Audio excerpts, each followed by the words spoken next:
tu n'as rien à faire. Exagère. Prix yaa ngi grimpé. Les gens ne peuvent plus rien acheter. gis ngeen situation bi nu muy demee nii. c'est clair. bu continuer nii. kenn yéenewu leen ko. mais yoon bi ñu jaar nañ ko tegg te xam ne baaxul ci réew mi. les choses vont changer, Omar. allez-y. alors sa lecture. sa lecture par rapport ak. tout a été dit hein. C'est bien. Et juste peut-être que man lu ma ciy dolli dama yàgg wax naan sunu réew mi Sénégal dafa am ñeenti crise yoo xam ne dañoo sonnal et je les appelle la crise des 4 E. Tu vas dire eau, tu vas dire électricité, tu vas dire éducation et tu vas dire emploi. Donc man c'est les 4 crises yoo xam ne nguur gu fi toog boo daanoo nguur loola la daaneel. Et emploi, éducation. Senghor a quitté ce pouvoir après la crise de l'eau, après une longue sécheresse. Mu dem. C'est une crise de l'eau. Diouf a connu l'année blanche et l'année invalide. C'est une crise de l'éducation. Vers la fin de son mandat, il a connu la crise de l'emploi, les conséquences des ajustements structurels. Dañ ko dund. Abdoulaye Wade a connu la crise de l'emploi et de l'électricité. Les émeutes de l'électricité. J'ai échoué dans ma politique d'emploi. Oui. Wax na ko ñëpp di dégg.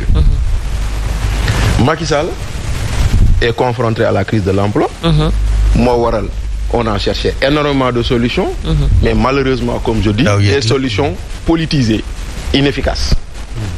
Parce que d'abord ba mu njëkkee ñëw la mu defoon te ñu saluer woon ko da ci génnaat mooy la fusion de toutes les structures qui sont liées à l'emploi.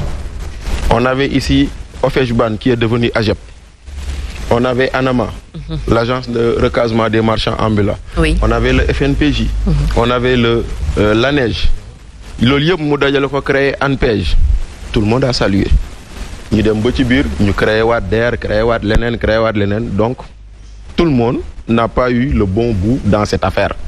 Il faut constater que ñoom ñëpp a lajj nguur yi fi jàll yëpp ci côté boobu noonu. Maintenant quand tu constates cela nga gis ni au même moment le phénomène de la migration di jël doole ndaxte ñun par exemple ñun nga xam ne Caaroy Géej lañ yaroo yàgg na di fa am ñun xam nañ loolu. Premier bastion yi la. Premier bastion yi dañoo naan waa ji mbëkki na jël na gaal bi dem na appui doo toog nga kii et cetera on a grandi comme avec des gens qui ont pris la mer et tout et cetera. gaal dafa daan dem ba Las Palmas. dellu si waat. Exactement moi je me souviens ba Ségolène Royal ñëw en 2007 di waxu migration ba muy ñëw Thiaroye ànd ak maire bu ñuy wax Yaay Bayam Diouf. Yaay Bayam kii. voilà Yaay Bayam waaw elle s'appelle Yaay Bayam Diouf. C'est la maman de tout ce qui porte les enfants qui sont disparus en mer. C'est elle qui symbolise leur maman. Yaay Bayam elle est de Thiaroye. C'est symbole dans la migration. Exactement donc on l'a beaucoup aidé muy kii donc yooyu yëpp dund nañ ko gis nañ ko simplement pour dire que après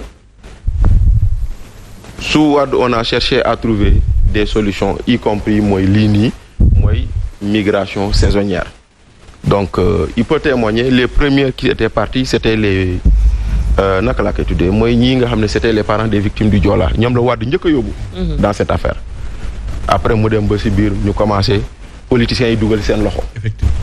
C'est pour ça qu'on disait que amoon na mais dañ ko politiser woon. mais xaaral politiciens dugal seen loxo. DIC sax am na ci yoon ci jamonoy Ablaye Wade. Il y a eu même eu des plaintes à la DIC. Des gens ont encaissé l'argent de candidats à l'immigration jël ko jox ko seen i mbokk. Loolu amoon na fi. Maintenant sous Macky Sall. CDEPS bu Gueule Tapée bii lañ doon inscrire. Jeex na. Voilà. Donc sous Macky Sall l'affaire est revenue mais peut-être que l'affaire a été gérée un peu dans la discrétion et cetera. Maintenant dans le cas précis man des migrants m'ont dit que buñ la yóbbee tu rembourses le billet. Ah bon. am na ku ma wax loolu léegi par message mu ne ma. Ah bon waaw buñ la yóbbee dañ lay fay nga dem tu rembourses le billet après. Officiellement, c'est pas comme ça. Officiellement, je dis pas officieusement. Voilà, vous savez, dans cette affaire-là, voilà. Il y a énormément de choses. Ça se passe. Même le secrétaire d'État, je vais le rencontrer. Vous savez qu'il y a même des entrepreneurs espagnols qui ont été arrêtés en Espagne par la garde civile. Awa Cheikh Meng bu Madrid, honorable Awa Cheikh Meng, mën na leen ci wax lu toll ni kaami. Très bien. Donc, c'est pour te dire, effectivement, parfois il y a certaines choses que l'État même ne sait pas. Voilà. Même les acteurs ñi ci nekk ci biir léeg-léeg am na yoo xam ne mooy loolu mën nañ ci wax livre. Parce que moom lu mu wax nee na on nous payait après tout taxe mu ñu génnee impôt yëpp 4,56 € de l'heure. Et on nous exigeait de travailler 8 heures par jour. Au premier moment, c'était difficile d'atteindre les 8 heures par jour parce que minuñu woon liggéey le rythme, effectivement. Voilà, minuñu woon liggéey bi, etc. Mais moom dem na ci dellu ci na. moo tax xam nga loolu mooy waral.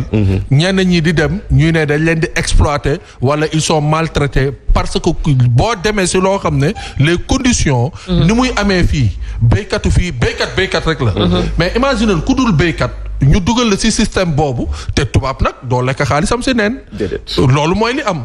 boo demee ci condition boo xëyee le matin tool ya ngay dem boo wàccee yaa ngi ci say logement lekk kii donc yenn yi ngay yaakaar ni que Europe mu ngi fa di snap sap ak di toog yooyu da lay rëcc et bu yàggee ça day créer benn psychose d'énervement. loolu mooy. Allez-y, Bachir. Effectivement, donc c'est pour dire que. Il y a beaucoup de choses qui se disent autour de cette affaire. Effectivement. Donc je ne dis pas que c'est faux, je ne dis pas que c'est vrai. Donc lui, il est parti ñëwaat. Il est parti ñëwaat. Il repart. Il te dit que parce que bañ ci waxtaanee il m'a dit que par rapport à ce qu'il paye, les gens ont entre 800 et 1100 €. OK. Par mois. Oui, 1100 €, c'est environ 600 000, 700, 800 000 quoi. 1000 € moins 650 000 en tout cas. 1000 € moins 650 000. Donc bon, ils ont à peu près 650 000, 700 000 francs par rapport à ce qu'ils gagnent. Maintenant, ils le font au bout de 3 mois, de 4 mois, ils reviennent. Donc, affaire Bagnon. Maintenant, le problème, encore une fois, c'est pas que l'affaire ne soit pas... Bon, moi, je préfère qu'on développe notre agriculture ici. Et moi, je me dis que si c'est pour gagner 500 000 ou 600 000 en Espagne, l'État peut créer les conditions pour que les gens les gagnent ici. Et je préfère ça à l'INI. Loolu mooy benn ñaareel bi encore une fois xam nga Omar affiché film Cowboy dawal cinéma indo. dawal ca indo. waaw affiché film Cowboy dawal cinéma indo moo dul yoon. Et c'est là où on en arrive à une question de cohérence dans ce qui se passe avec ces gens-là qui sont aujourd'hui au pouvoir. Il y a un problème de cohérence. La cohérence voudrait que on fasse aujourd'hui des choses simples. Ben, quelle est la politique d'emploi de ce pouvoir? Kenn gisagu ko, kenn xamu ko, kenn comprendre ko. Parce que lii nii benn volet bu ndaw la ci biir, comme il a dit, avoir 12 000 demandeurs pour 370 postes. Gisoo leen ba ñu ne dañuy def demander pour les ceux qui doivent donner les cours d'anglais dans l'école primaire. Ils ont reçu plus de 100 000 demandes pour 2000 postes. 2000 postes. Donc aujourd'hui, que fait-on des autres? C'est là où on interroge quelle est la politique d'emploi.